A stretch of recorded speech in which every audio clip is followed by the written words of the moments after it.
Before I show you guys today's video, I got something cool I want to show you. What is better than going into a haunted place or location with your very own iPhone X or iPhone X? I don't even know. This brand new review that my friend recently made is shot amazingly well, like a TV commercial or brand marketing Facebook ad. Go check it out if you're into tech or just want to see some really cool cinematography. Now I'll put a link in the description below. Without further ado, let's grab a blanket, turn off your lights for 5 haunted places. Grab your phones, everyone.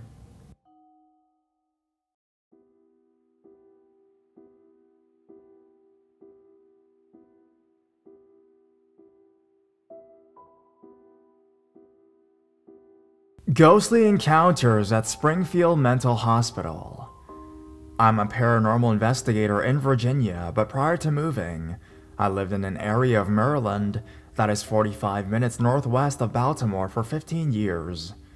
The area has a lot of history, and as a lot has gone on in its time. The story I'm going to tell you is one that happened to me while investigating a place that is near and dear to my heart. Springfield Mental Hospital. The Springfield State Hospital Center was once a private estate and working farm owned by William Patterson, who made a large sum of money running the British blockade and settled in Baltimore in 1778.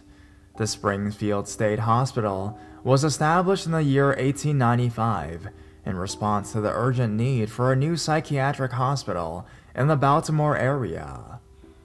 The existing buildings were renovated to accept the first patients in 1896, while new buildings were under construction. While the patients waited in these structures without barred windows or locked doors, they behaved so well that the Board of Managers had the new buildings constructed without these devices.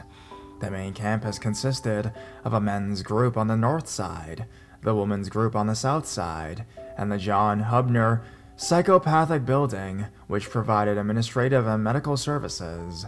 Overcrowding plagued the hospital during the early years. The population at Springfield exceeded 3,000 patients during the 1940s. In the 1980s, Springfield consolidated much of the campus into a smaller and much more efficient complex, leaving the historic structures to decay. The presence of asbestos and other hazardous materials have placed a high price tag on demolition or remediation. The Springfield Hospital Center still operates to this day, and other structures on the grounds. In fall of 2012, my friend, who I'll call M for privacy reasons, and myself conducted our very first paranormal investigation of the hospital buildings and the property. We were very new to paranormal investigation, but we had done enough research and had studied our resources enough to know what we should and should not do. We entered the property at around 10 p.m. and went over our investigating plan. We had taken several overhead pictures of the property and had marked the areas that were known to be active paranormal areas. While we did this, we began to notice that the whole area seemed to be encased by a feeling of heaviness and sadness. It made sense considering how many patients and staff occupied the place while it was in operation. We finished our review of the plan and headed towards our first spot, a place that we refer to as the old main building. This building looked old. The outer wall showed signs of years of decay and corrosion. Mother Nature had not treated this building well. I remember how magnificent it was, though. It was evident that quite a lot of work had gone into the masonry of the building. Even though those features were almost invisible, the inside was anything but well kept. The paint on the walls and ceiling was peeling and chipping badly. Many of the windows were broken, and shards of glass littered the floor. There was a large amount of debris scattered throughout the building. As we went deeper into the structure, the worse it got. I will mention that, as soon as we stepped inside, we both felt like there were eyes on us from all sides. We entered a smaller area, and there was a part of the wall that had fallen down completely, and we had to climb over it to continue.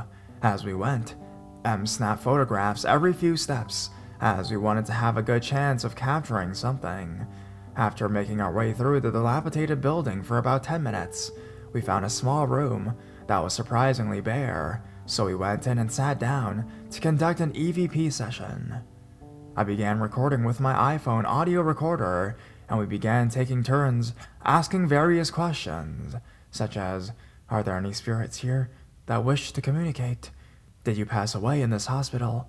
Why are you admitted here? Do you like that we're in your building? After about 20 minutes of this, I stopped the audio recorder, and we began reviewing the recording. And as we were doing so, I began hearing what sounded like footsteps and shuffling sounds in the hallway that was just outside the room we were in. A few minutes later, Em and I both heard what sounded like a piece of wood hitting the ground. We immediately got up to investigate this, and we found a piece of wood the size of a 3-foot-long 2x4 lying in the hallway about 5 feet from the doorway. Em noted that he had taken a picture of the piece of wood, and it was over 15 feet away from where it originally was. We documented this, and decided to continue further into the building. The feeling of being watched and being followed grew even stronger, and at one point, about an hour and a half later, we arrived in an area that felt like we needed to go in. I felt as if something was pulling me into the small area. The area was too small for both of us to enter at the same time, so I had Em continue taking videos and photos while I entered. I climbed over the debris pile and stepped into what I assumed was a small hospital room. I didn't have a flashlight with me, but I did have my iPhone, which I had downloaded a night vision camera function onto. I scanned the room with it and realized that the room was long and rectangular.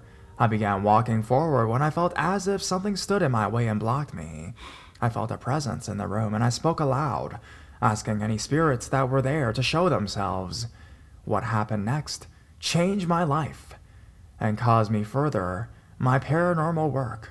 My eyes were drawn to the far right corner of the room, and suddenly, a figure began to manifest out of the darkness. It was a female, and she appeared to be wearing a patient's gown. She moved towards me, not in an aggressive way, but in a curious way. I could see details as she approached. She had dark brown hair that came down to her shoulders, dark green eyes that looked extremely sad. Her skin was pale, and she seemed to have several cuts and bruises. Her gown was a turquoise color that you see in hospitals. She didn't seem like she floated to me. She appeared to just walk normally towards me. She stood in front of me roughly 6 to 8 feet away, and we made direct eye contact. What stuck in my mind is how sad and how lonely and how scared she looked. She looked surprised but relieved that I was there. I later found out through doing a spirit box session and a later investigation of the hospital that she was a patient, and she stayed there for 7 years. She didn't know why she was there, and she informed us that she couldn't find her way out, and that she'd been looking for someone to help her. I stood still and speechless, staring at this female apparition, and after what felt like years, she spoke. Her words changed me as a person. She said 5 words. "Death is not the end." Her voice was sorrowful, and I never heard any voice like it in my entire life. She stayed there looking at me for several more minutes, and then she turned, walked back to the other side of the room, and then she was gone. I don't know how long I stood there not moving and not saying anything. I had no idea how to process what had just happened. A female spirit had appeared, walked up to me, and had spoken directly to me. I know this wasn't a hallucination because I do not have any history of it, and neither does my family. I wasn't sleep deprived because I slept for nearly 7 hours the day of the investigation to prepare myself. After what felt like ages, I heard M calling for me, and I slowly walked out of the room and made my way to him. I told him what happened, and he was absolutely in shock. That is the story of my very first paranormal encounter. You can choose to believe it or not. It's your choice. Some of you may think I'm insane or that I am lying, but that's okay. I know what I saw, what I heard, what I felt, what I experienced. Think whatever you want. I hope you enjoyed this. And I will post more soon.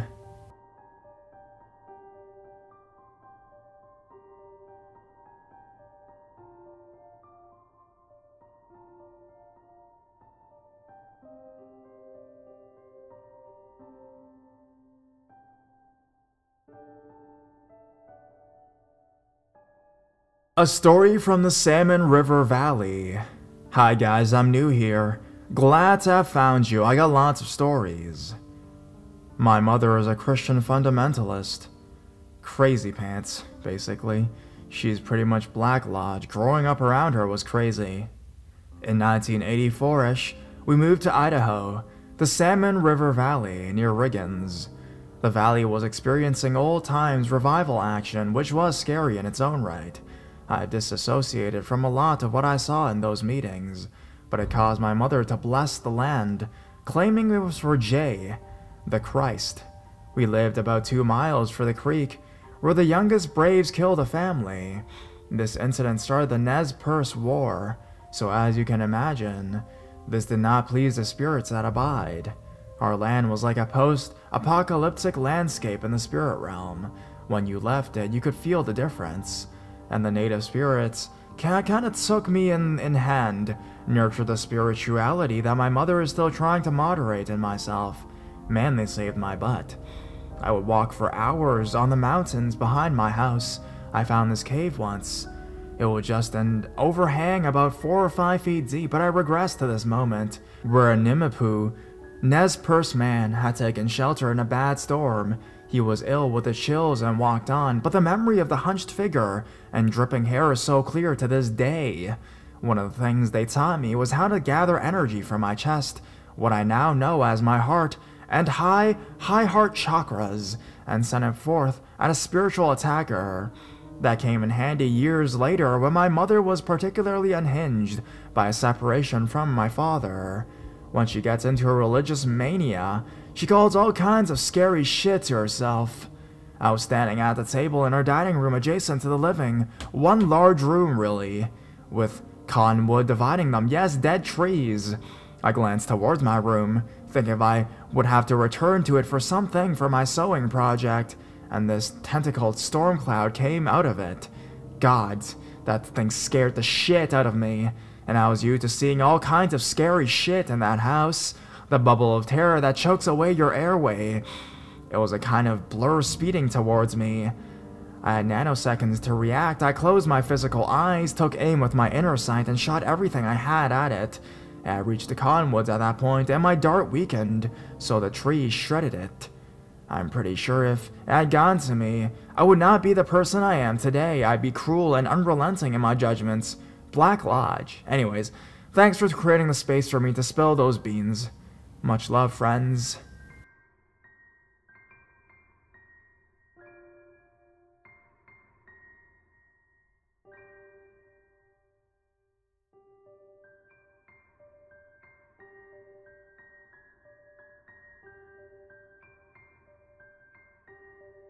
Scent of a woman.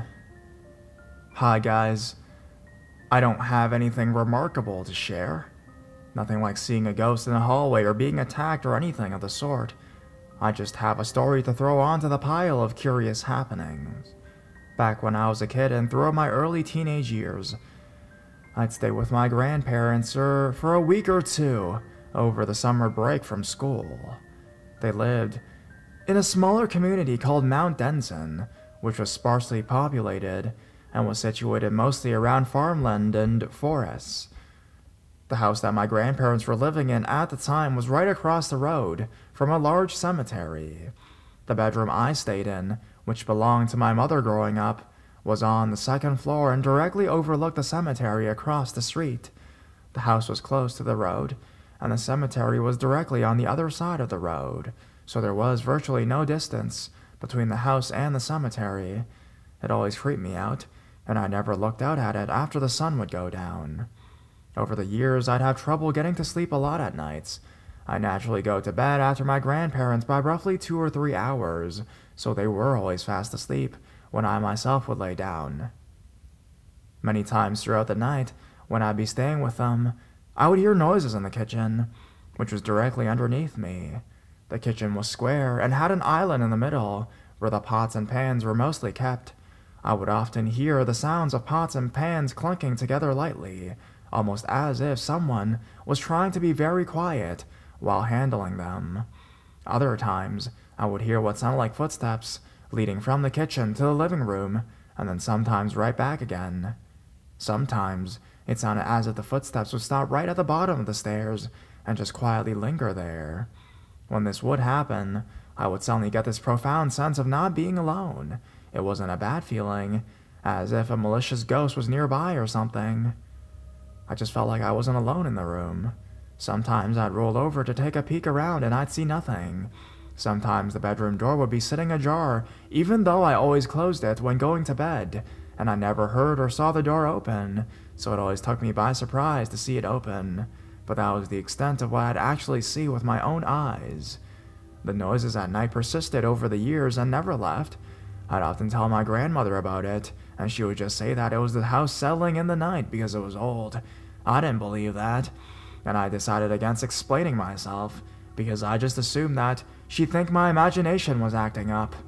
The very last summer before my grandparents moved to a new house was the only time I ever had any kind of experience during the day. My grandparents had gone to pick up a few groceries. I was alone in the house because I fancied some alone time and chose to stay and watch TV while they went out. Anyways, it was a mild summer day. None of the windows in the house had been opened simply because we didn't need to on that day, and no fans were running. The house had no AC systems. The air inside of the house was completely still.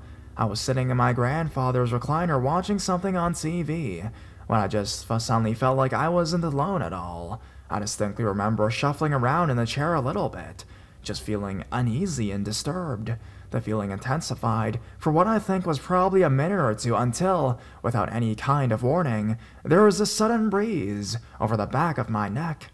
I sat up slightly and looked around at the windows to see if one had actually been open. As I was doing this, a sudden smell washed over me. It was the scent of a very strong perfume, and it was so bad that I remember almost choking on it, and immediately felt like I was going to be sick or throw up. My eyes even watered. As soon as the smell hit me, it registered in my head that I should not be smelling that scent, and I ran out of the house. I stopped at the front deck and just collapsed on the front step as I took in a lot of deep breaths.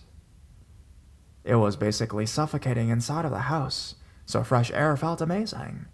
Despite how good the air was, I remember suffering from some very insane anxiety when that happened.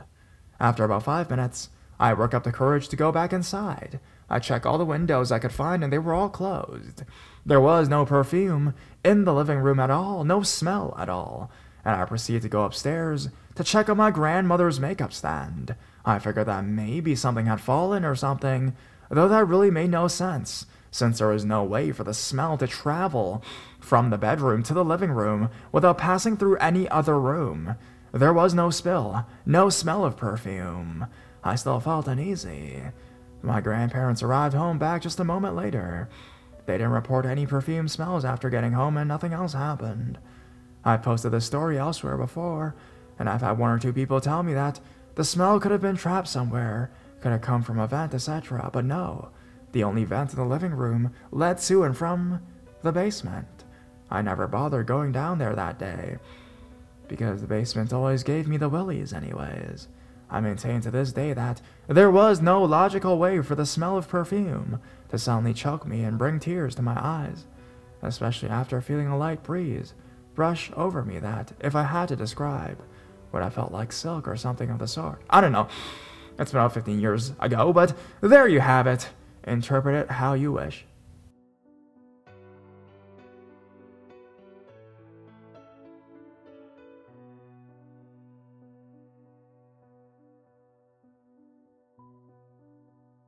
What my uncle saw that night in the forest. Okay, I posted this somewhere on Reddit before. I'm not really sure though if it belongs to this subreddit or not. I even consider cryptozoology, but I'm not sure either if what my uncle saw got anything to do with it. If I break the guidelines, please let me know, thank you. This happened to my uncle on Christmas Eve 1994. He was riding his motorcycle with a friend on their way home from visiting my grandparents, who lived in a small village. It had rained like crazy the week before. The bridge on the main road had collapsed, so they had to take another route on a dirt road around the hill. They had been riding for a few minutes through the dark forest when suddenly something happened. My uncle hit the brakes so abruptly, they almost fell. Hundreds of monkeys were emerging from the bushes, a few meters in front of them, making their way to the other side of the dirt road beyond the tree line. My uncle waited patiently until the last monkey disappeared behind the bushes. Just when he was about to start the engine, another monkey walked out of the bushes. This one, my uncle said, was unbelievably huge. Dark grayish, and as tall as an adult. It was bulky, and it limped a little as it moved. It was walking upright very slowly towards the bushes, and suddenly, it stopped in the middle of the road. It turned its head around to look at my uncle. He said he had never felt so scared in his life before. The gigantic monkey stood there so still, staring into his soul. There was a flash of intimidation and wisdom in its eyes that could only come with age, old age. And he could see that this beast knew that they were in its territory. My uncle could feel his friend shaking violently behind him. Okay, now let me tell you, we are not really familiar with the Sasquatch or Bigfoot legends where I come from, so whatever this thing was, it was neither of these two. After what felt like minutes, the staring contest was finally over when the beast walked into the bushes to join its troop. My uncle waited for a few more minutes until he was convinced no more monkeys were showing up and caught them off guard before they took off. When they finally made their way out of the forest onto the main road, his friend went, "What the hell was that?" My uncle was sure that huge monkey they had just seen was the leader of the troop. It was just trying to make sure that its troop made it to the other side of the forest safely. But what scared him the most was that it never blinked while staring at him. It still gives him chills whenever he thinks about the frightening encounter. And as soon as he got home, he called my grandmother to tell her he had arrived home. He also told her about the beast. She said it might have been the spirit of the forest, taking a form of a gigantic monkey. According to the local folklore, the forest is old and home to hundreds of ancient spirits. He was lucky he did not encounter the dangerous ones that the local believed were responsible for the mysterious disappearances of people who had taken a shortcut through the forest.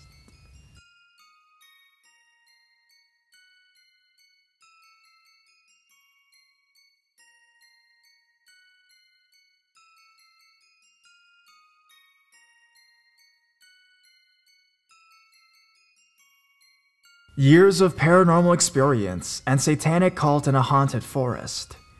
I have never used Reddit before, so please excuse me if I do something wrong, trying not to.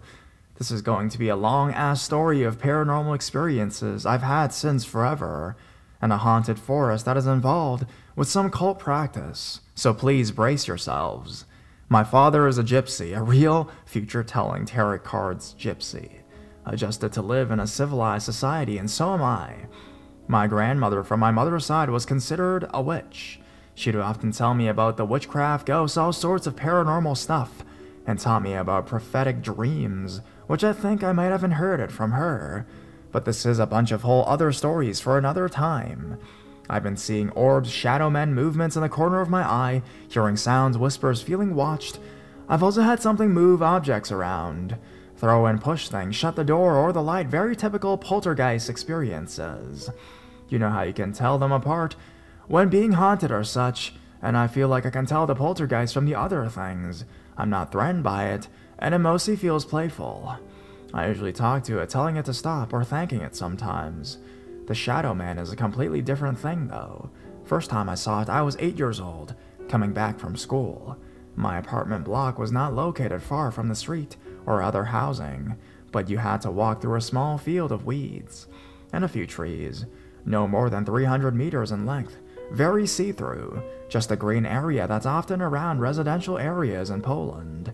It was broad daylight, and I saw a shadow man that I remember looking like he was wearing a hood, but I could clearly see it was no human, even as a child. I thought he looked like made of thick black smoke. I was halfway through the sidewalk, he was walking towards me, and I tried to look back to make it disappear a few times, but he was still there, just getting closer, and I just ran off home scared as hell, not looking back. Ever since then, I've been seeing shadows moving and hearing someone talk things I can't understand. This stopped at around 15. So had my mother. and she was almost experiencing nightly sleep paralysis. My two flatmates have said they feel like being watched and see shadows as well. We have experienced various doors shutting and object misplacing as well. Regular things everyone knows about. Now let me tell you a series of events I like to call the needles. It all started when I was 17. I had a dream. I found a sewing needle in my mouth. The next day, I found such needle stuck, the pointy end outwards into my hairbrush. It lasted 3 months. Almost every day, I would find a sewing needle somewhere in the house where it shouldn't be. Bathtub, laundry basket, sink, floor, or the more scary part, stuck in the bed under me, in my pillow, in my hair, in my sheets, and the one that disturbed me the most, in my knee. Like edgeways, stable stab to my knee. And it didn't even wake me up. It stopped suddenly, nothing special. I've also had teeth marks on my elbows, arms, legs, or other unexplained cuts, scars, or scratches before and during that a few times.